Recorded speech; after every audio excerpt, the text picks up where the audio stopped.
La década de los 80 marcó a África con una de las tragedias más devastadoras que el mundo haya presenciado. La gran hambruna en Etiopía entre 1983 y 1985. No se trató solamente de la escasez de alimentos, sino de un infierno donde la sequía, la guerra civil, la negligencia política y la indiferencia internacional se combinaron para arrastrar a millones de seres humanos a la muerte lenta y agónica del hambre. Se calcula que más de 1 millón de personas perdieron la vida, aunque algunas estimaciones elevan esa cifra a casi 2 millones.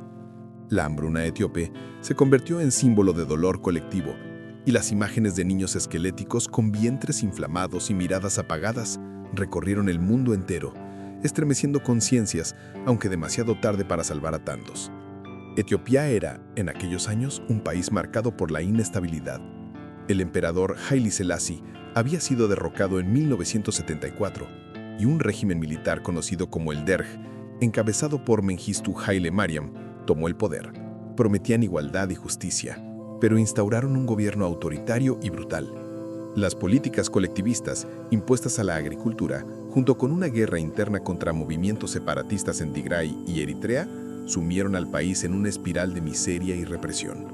Cuando la sequía azotó la región a principios de los 80, el terreno ya estaba preparado para la catástrofe.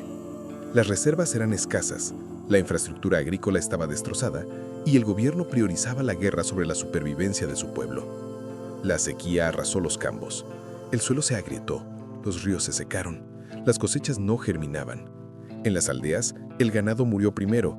Cabras, vacas y burros yacían como esqueletos resecos sobre la tierra polvorienta. Sin animales ni cultivos, la población campesina quedó sin sustento. El hambre se expandió como un incendio imparable. Familias enteras emprendían caminatas interminables hacia los centros urbanos en busca de ayuda. Los caminos de Etiopía comenzaron a llenarse de figuras espectrales. Hombres y mujeres reducidos a piel y huesos, niños que apenas podían arrastrar sus pies hinchados por la desnutrición. Muchos morían en el trayecto. Sus cuerpos quedaban abandonados en la carretera, cubiertos apenas por una tela o simplemente olvidados, porque los sobrevivientes no tenían fuerzas para enterrar a sus muertos. El aspecto de los niños fue lo que más horrorizó al mundo cuando las cámaras extranjeras lograron captar la realidad.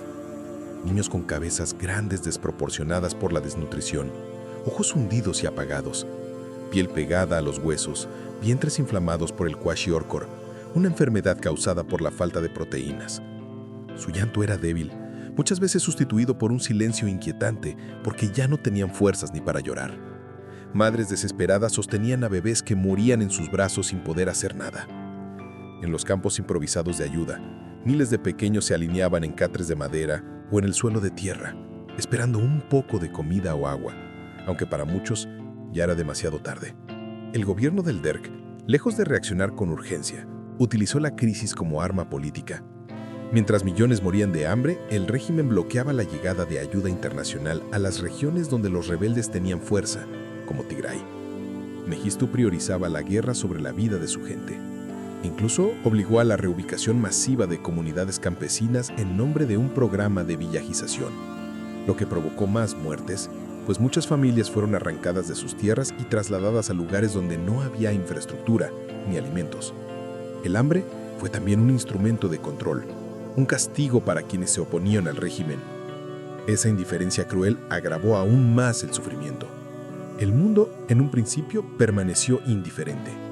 La hambruna había comenzado en 1983, pero no fue hasta 1984 que las imágenes llegaron a la televisión internacional. Entonces fue que el horror se volvió visible. Las cadenas de noticias mostraron escenas dantescas, filas interminables de cuerpos famélicos, niños a punto de morir con moscas sobre sus rostros, madres llorando ante cadáveres pequeños envueltos en mantas raídas. Las imágenes conmocionaron al público en Europa y Estados Unidos, generando una ola de solidaridad sin precedentes. Organizaciones humanitarias comenzaron a enviar ayuda, aunque muchas veces era desviada o manipulada por el gobierno etíope. Una de las respuestas más notables fue el concierto benéfico Live Aid, organizado por Bob Geldof y Mitch Ure en 1985. Millones de personas alrededor del mundo sintonizaron a artistas como Queen, U2, David Bowie y otros, que recaudaron fondos para Etiopía. Se calcula que se lograron más de $125 millones en ayuda. Sin embargo, aunque el gesto fue gigantesco, en el terreno muchas veces el dinero y la comida no llegaban a quienes más lo necesitaban.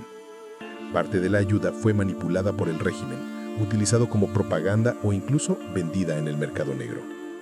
El hambre continuó matando silenciosamente a miles cada semana. En los campos de refugiados, la situación era tan desesperante como caótica. Decenas de miles de personas se aglomeraban en espacios reducidos esperando un saco de grano, un poco de agua limpia, un sorbo de leche en polvo. El olor era insoportable. Vómito, diarrea, cuerpos sin vida. El cólera y la malaria se propagaban fácilmente, acabando con quienes el hambre no había matado todavía. Médicos extranjeros se enfrentaban a la impotencia de tener un número limitado de raciones frente a multitudes famélicas. Muchos tenían que decidir a quién dar un poco de comida y a quién dejar morir. Un dilema moral insoportable. Se calcula que en algunos campos morían hasta 200 personas por día. El rostro de la tragedia quedó plasmado en una de las fotografías más icónicas de la historia. La imagen de un niño esquelético desplomado en el suelo, mientras un buitre acecha a pocos metros esperando su muerte. La fotografía, tomada por Kevin Carter en 1993 en Sudán, se asoció también con la hambruna etíope de la década anterior, convirtiéndose en símbolo universal de la indiferencia y la crueldad del mundo ante el hambre en África. Carter ganó el premio Pulitzer por esa foto, pero fue duramente criticado por no haber ayudado al niño, lo que lo persiguió hasta su suicidio meses después. Aunque no fue tomada en Etiopía, la imagen reforzó la idea de que, en aquellos años, millones de niños en África eran presa de una muerte lenta y olvidada. El balance final de la hambruna en Etiopía fue devastador.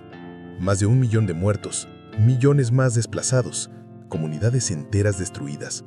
Una generación de huérfanos y sobrevivientes que crecieron marcados por el trauma del hambre. El país tardó décadas en recuperarse, y aún hoy, el fantasma de esa hambruna sigue presente en su memoria colectiva. El mundo aprendió varias lecciones. La necesidad de actuar rápido, de no ignorar las señales, de separar la ayuda humanitaria de los intereses políticos.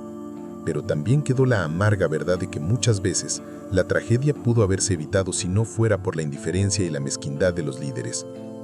La hambruna etíope no fue únicamente producto de la sequía, sino de la negligencia y del uso del hambre como arma política. El eco de esa tragedia sigue resonando cada vez que escuchamos hablar de hambrunas en otras partes del mundo. Etiopía se convirtió en símbolo del hambre extrema, del niño con la barriga inflamada y la mirada vacía, de la desesperación absoluta. Recordar lo ocurrido entre 1983 y 1985 es más que un ejercicio histórico. Es un recordatorio brutal de que el hambre mata en silencio, lentamente, y que no hay sufrimiento más doloroso que ver morir a un hijo en brazos sin poder darle un bocado de comida.